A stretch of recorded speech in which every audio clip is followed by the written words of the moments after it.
Esta vez vamos a profundizar en un tema fascinante, un tema que creo que todos nos hemos preguntado en algún momento u otro. Y es, por supuesto, la búsqueda de la felicidad, la paz interior y, bueno, ya sabes, cómo lidiar con la negatividad de nuestras vidas. Sí, la felicidad, la paz interior, la negatividad.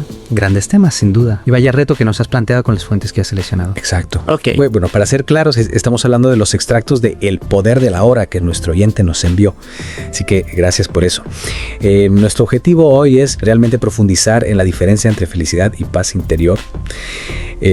También vamos a explorar, ya sabes, esas lecciones ocultas que a veces se encuentran en esas experiencias negativas que todos tenemos. Ya sabes, a veces las cosas que realmente no queremos que sucedan.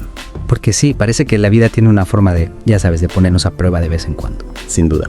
Y a través de esta inmersión profunda, esperamos que, ya sabes, puedas obtener algunas ideas sobre cómo navegar por los desafíos de la vida, pero con un poco más de serenidad. Serenidad, un estado mental muy deseable, ¿verdad? Totalmente.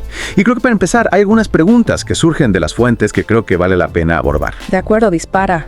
Bien, primero, ¿sabes? ¿Es realmente posible atraer solo condiciones positivas a nuestras vidas? Ah, la eterna pregunta. Sí, y luego está el concepto de un bien superior. ¿Qué significa eso realmente? Ya sabes, ¿cómo es posible que algo que percibimos como malo pueda ser parte de algo bueno? Interesante paradoja, sin duda. Sí.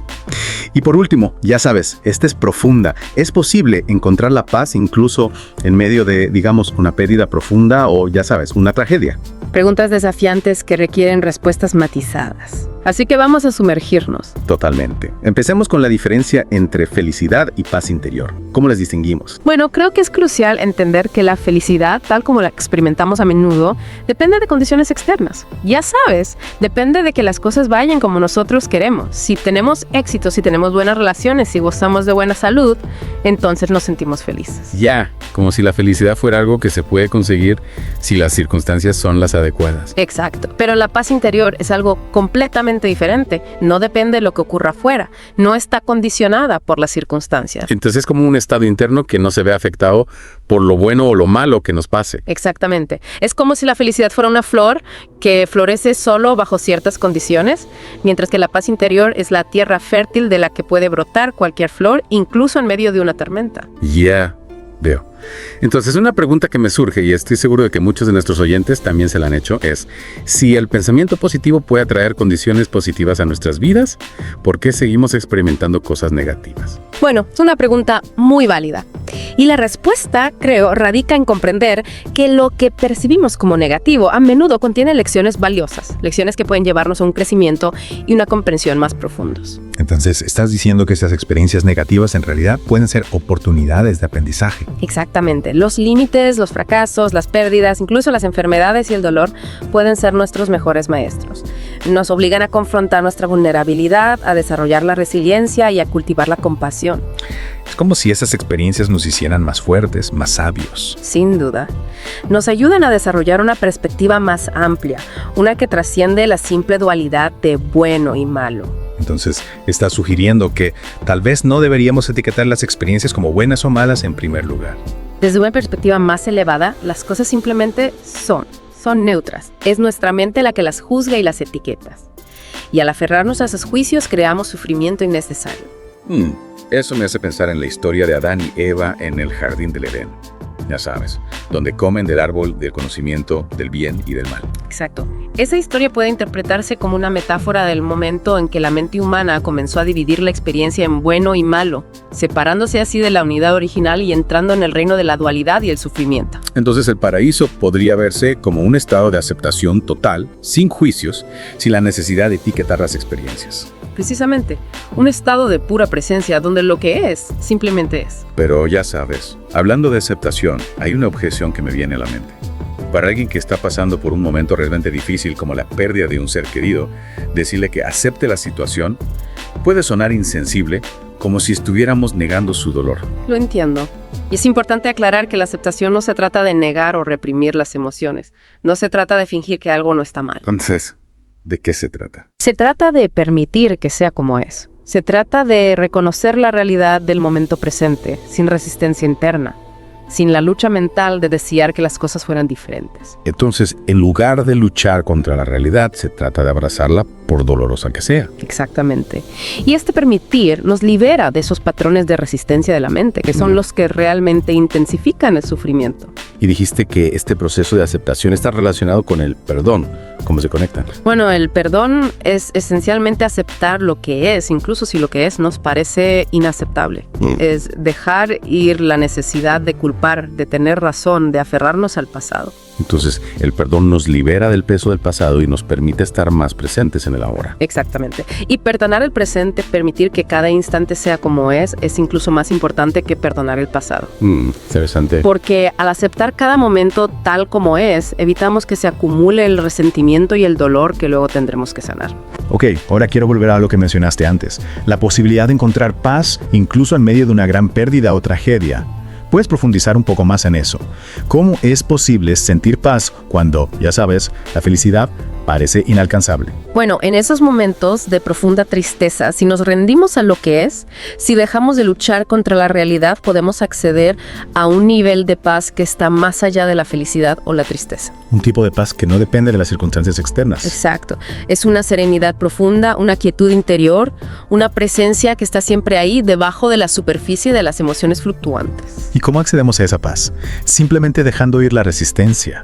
Sí, al rendirnos a lo que es, nos alineamos con la realidad en lugar de luchar contra ella. Y al hacerlo, nos conectamos con nuestro ser esencial, esa parte de nosotros que está más allá del ego, más allá de la mente. Eso suena muy bien en teoría, pero ¿cómo se traduce esto en la práctica? Digamos que estamos en una situación en la que podemos y debemos hacer algo para cambiar las cosas, pero al mismo tiempo necesitamos aceptar la realidad tal como es. No hay ahí una contradicción. La clave está en encontrar un equilibrio entre la acción y la aceptación. Como dice el refrán, haz lo que tengas que hacer, mientras tanto, acepta lo que es. Sí, tiene sentido. La acción que surge de la aceptación es diferente a la acción que surge del ego. La acción egoica está impulsada por el miedo, la avaricia, la necesidad de control. Pero la acción que nace de la aceptación está guiada por una inteligencia superior. Entonces, ¿cómo distinguimos entre esos dos tipos de acción? Bueno, la acción que surge del ego está llena de ansiedad, de tensión. Es como si estuviéramos remando contra la corriente. Pero la acción que surge de la aceptación fluye naturalmente, sin esfuerzo.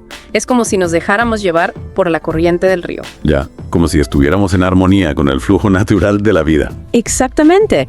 Como dijo Marco Aurelio, acepta lo que venga tejido en el diseño de tu destino, porque ¿qué podría encajar mejor con tus necesidades? Una cita muy poderosa. Ahora, antes mencionaste la importancia del perdón, especialmente en el contexto del sufrimiento. Y me pregunto, ¿es necesario que experimentemos un gran sufrimiento para poder llegar a la aceptación y al perdón? Para muchas personas sí, parece ser así. El sufrimiento puede ser un catalizador para el despertar espiritual. Nos obliga a confrontar nuestras ilusiones, a cuestionar nuestras creencias y a buscar una verdad más profunda. Es como si el sufrimiento nos rompiera el corazón, abriéndolo a una nueva comprensión. Sí, y en ese proceso de ruptura y apertura se produce la transformación. El dolor se transmuta en paz, el resentimiento en perdón, la oscuridad en luz. Pero esa transformación solo se produce a través del perdón. El perdón es la clave. Al perdonar, liberamos la energía atrapada en el pasado. Dejamos de identificarnos con la víctima o el victimario. Y al hacerlo, creamos espacio para que surja algo nuevo. Exactamente. Y ese algo nuevo es la paz interior, la libertad, la compasión. Vale, ahora quiero hablar del drama. ¿Cómo se relaciona la paz interior con el fin del drama en nuestras vidas? Bueno, gran parte del drama en nuestras vidas es creado por el ego, por esa voz en nuestra cabeza que constantemente juzga, compara, se queja y se preocupa. Sí, esa vocecita que todos conocemos. El ego se percibe a sí mismo como un fragmento separado en un universo hostil, y sus estrategias para lidiar con esa percepción son la resistencia, el control, poder, la avaricia, la defensa y el ataque. Vaya, una lista bastante desalentadora. Y cuando dos o más egos interactúan, el drama está casi garantizado, ya sea en relaciones personales, en el trabajo, en la política o incluso a nivel global. Es como si el ego estuviera constantemente buscando problemas. Sí, porque el ego se alimenta del drama, se identifica con él. Y muchas personas sin darse cuenta están enamoradas de su propio drama. Enamorados de su drama. Sí, porque el drama les da un sentido de identidad, un propósito, una historia que contar. Y temen la posibilidad de que ese drama termine. Pero si pudiéramos liberarnos del ego, podríamos vivir sin drama. En un estado de completa aceptación, el drama se disipa naturalmente. Ya no hay necesidad de luchar, de defender, de tener razón. Entonces la paz interior es la clave para el fin del drama. Exacto. Y esto nos lleva al tema de la impermanencia.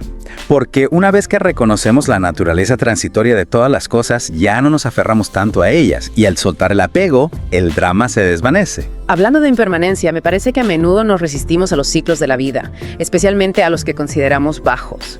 ¿Por qué nos cuesta tanto aceptar esos momentos de descenso? Porque nuestra mente tiende a etiquetar el crecimiento como bueno y la disolución como malo. Pero en realidad, ambos son necesarios. El ciclo descendente, la desintegración, es esencial para que pueda surgir un nuevo crecimiento. Entonces, en lugar de resistirnos a esos momentos bajos, deberíamos abrazarlos como parte natural del proceso. Exacto. La clave está en participar activamente en la creación y el disfrute, pero sin identificarnos con los resultados. Ya veo.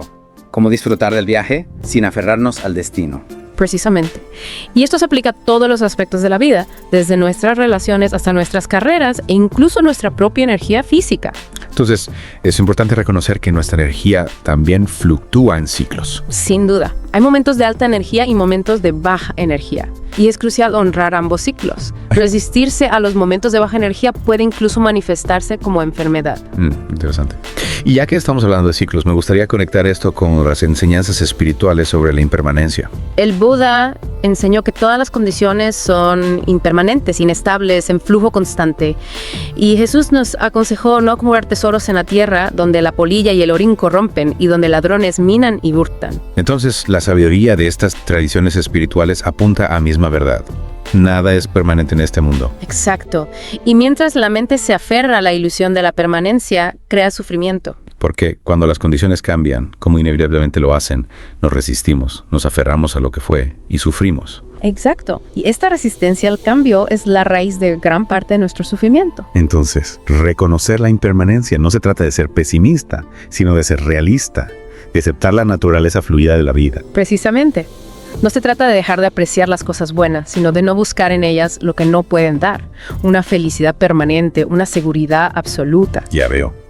Se trata de encontrar la alegría en el momento presente, sin aferrarnos a él. Exacto. Y esa alegría, la alegría del ser, es diferente al placer que proviene de las cosas externas. Es una alegría que surge de nuestro interior, sin causa externa. Vale, ahora hablemos de la negatividad. Dijiste que toda resistencia interna se experimenta como negatividad. ¿Puedes profundizar en eso? Sí, claro. Toda resistencia interior se manifiesta como negatividad en un espectro que va desde la ligera irritación hasta la profunda desesperación. Entonces, cualquier forma de resistencia, ya sea física, emocional o mental, genera negatividad. Exacto. Y el ego, esa parte de nosotros que se identifica con la mente, cree erróneamente que a través de la negatividad puede controlar la realidad. Controlar la realidad. ¿Cómo? El ego cree que si se queja lo suficiente, si se preocupa lo suficiente, si se enfada lo suficiente, podrá cambiar las cosas a su favor. Pero en realidad la negatividad no funciona así. No, para nada. La negatividad solo genera más negatividad.